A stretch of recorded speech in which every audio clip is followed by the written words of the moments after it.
Bonjour à vous mes petits midrians, j'espère que vous allez sombrement bien. Aujourd'hui, je vous parle d'un gros sujet complexe, enfin pas tant que ça, le statut de l'artiste en Belgique. C'est parti.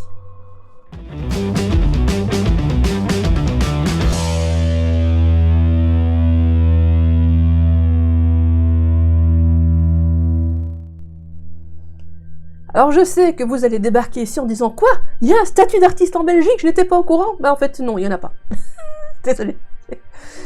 En fait, ce mal nommé statut d'artiste n'est qu'une protection contre la dégressivité des allocations de chômage. Voilà, il n'existe pas sinon.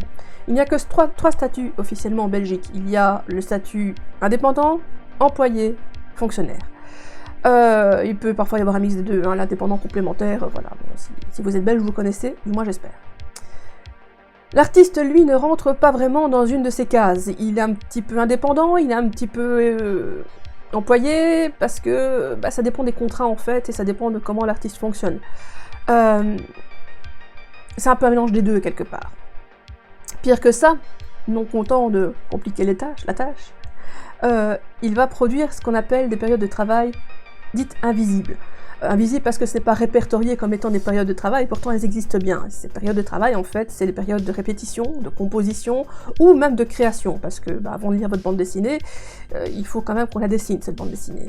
Et, cette période de temps-là, généralement, n'est que peu, voire pas rémunérée selon les cas. Même chose pour les pièces de théâtre, il faut les répéter, il faut les créer aussi quand ce n'est pas une pièce qui est déjà existante, comme du Molière. Hein. Il faut bien que quelqu'un écrive cette pièce, et puis pour un morceau de musique, il faut bien que quelqu'un l'écrive, écrive les paroles, et puis il faut répéter pour le mettre en place, etc. Donc toutes ces périodes-là, en fait, sont des périodes de travail dits invisibles, parce qu'ils sont rarement rémunérés, et donc personne n'est au courant que nous travaillons. Ouais, donc du coup on passe en plus pour des fainéants. Vraiment, ces artistes.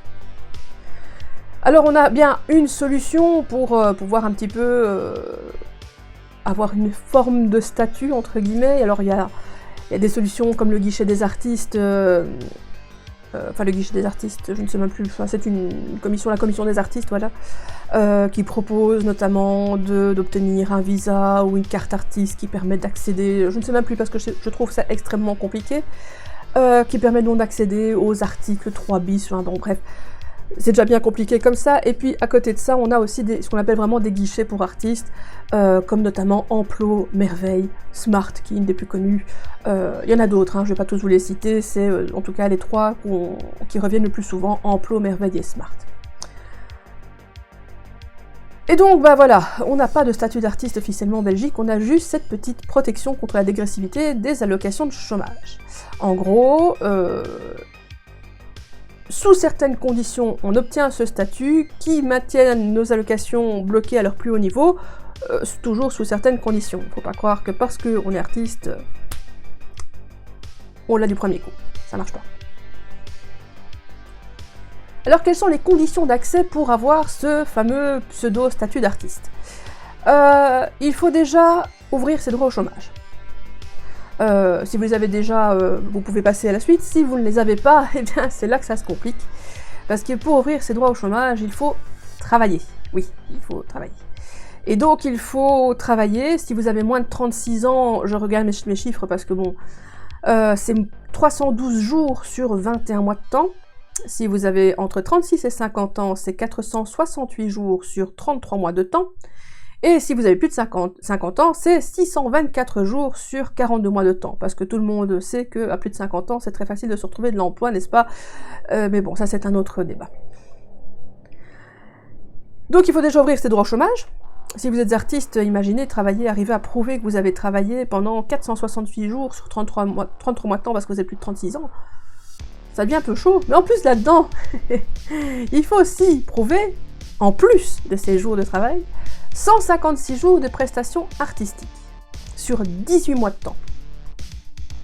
Alors 156 jours sur 18 mois de temps, je m'excuse, c'est pas de prestations artistiques, c'est 156 jours de prestations, dont au minimum 104 jours de prestations dites artistiques. Donc le fameux article 3 bis, si je ne dis pas de bêtises, ou en tout cas des prestations artistiques déclarées à Emploi, Merveille, Smart, peu importe ce avec quoi vous fonctionnez, du moins si vous fonctionnez.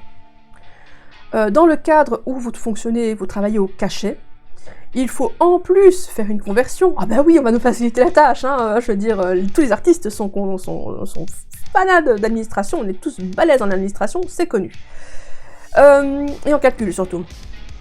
Donc, si on travaille au cachet, il y a ce qu'on appelle la règle du cachet. La règle du cachet, en gros, c'est que on va diviser la rémunération qu'on va nous donner. Par exemple, imaginons, vous faites une petite journée de concert et pouf, on vous paye 300 €.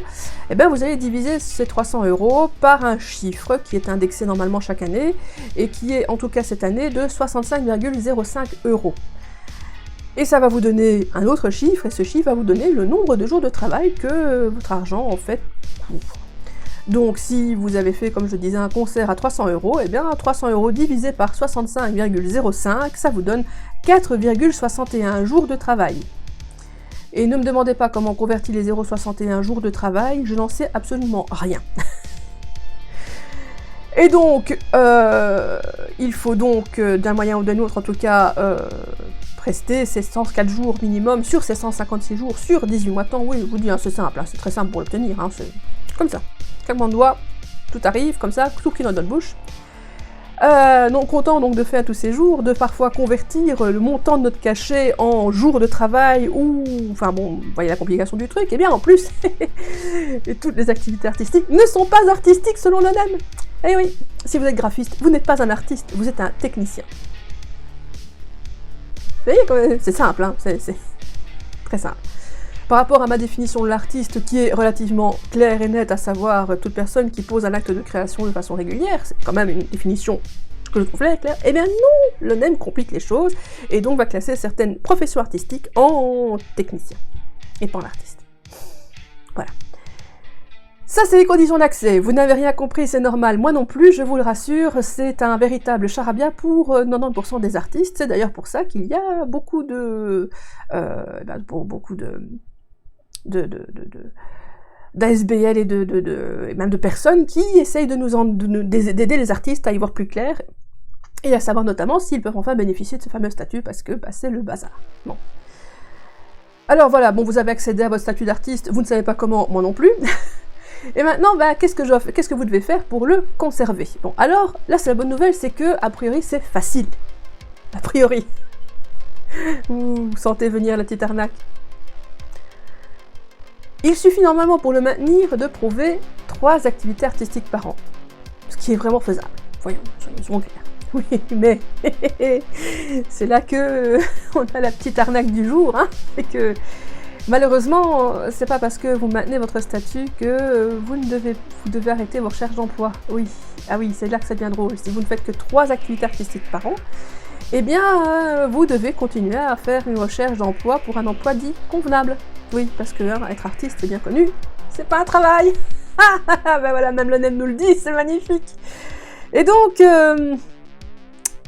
en gros, vous avez prouvé votre ajout, mais vous devez continuer à prouver à l'ONEM que vous cherchez de l'emploi. Même si, à côté de ça, vous travaillez 8 heures par jour sur une bande dessinée pendant 1 an de temps, parce que ça prend autant de temps pour faire une bande dessinée. Ah bah oui, pas de chance. Hein. Et sans congé, hein, parce que, faut pas déconner, 52 planches, ça se dessine pas comme ça. Hein. Et donc, voilà, si vous voulez maintenant maintenir cette notion, éliminer cette pression que vous auriez sur les épaules par l'ONEM de devoir chercher un emploi dit convenable, eh bien, vous devez prouver 156 jours par an. Oui, il y a même 156 jours qu'on a dû prouver pour avoir l'accès au statut. Oui, voilà. Donc, comme ça, vous ne serez pas contrôlé par l'ONEM si vous prouvez 156 jours tous les ans. Ou tous les 18 mois, je ne sais plus, mais bon, de toute façon, il faut 156 jours, donc voilà. Je pense que c'est tous les ans. C'est bien ce qui pose problème pour le moment, c'est qu'il faut 156 jours par an de travail. 156 jours, si vous voulez savoir ce que ça fait comme somme en brut, j'ai calculé, en tout cas avec ces fameux 65,05, c'est 10 147,8 € par an. Alors vous allez me dire, ouais mais attends, c'est facile à obtenir, 10 147 € par an. Ça par contre, je vous le dis tout de suite, par an, non, c'est pas facile à obtenir. Il y a certains domaines, dont les arts plastiques, dont l'édition, qui n'obtiennent jamais ces 10 000 € par an. Hein. Sinon, on n'aurait pas besoin justement d'aides comme le chômage ou pour certains le CPS. Parce que, voilà. Donc voilà, ça c'est le magnifique statut de l'artiste que nous avons en Belgique. Alors il y a une bonne et une moins bonne nouvelle par rapport à ce statut. Ben, c'est que depuis la crise Covid et la protestation quand même assez importante des acteurs du secteur culturel, je dis bien, un groupe s'est formé, donc un groupe de consultation qui est composé en fait de plusieurs groupes qui représentent plusieurs types d'art. Il y a l'Abdil par exemple pour la bande dessinée notamment, etc. Je n'ai plus tous les noms évidemment, je pourrais vous retrouver ça, enfin vous suffit d'aller sur le site, et je vous mets le lien du site d'ailleurs en description, comme ça vous pourrez aller voir sur place. Et donc ce groupe s'appelle l'UPACT. Alors, le but de ce groupe, c'était tout simplement de relancer en fait le débat sur le fameux statut de l'artiste en Belgique. Alors ça c'est la bonne nouvelle, parce qu'on relance les choses, on veut justement simplifier l'accès, simplifier le renouvellement, que les choses soient plus correctes pour tout le monde, etc.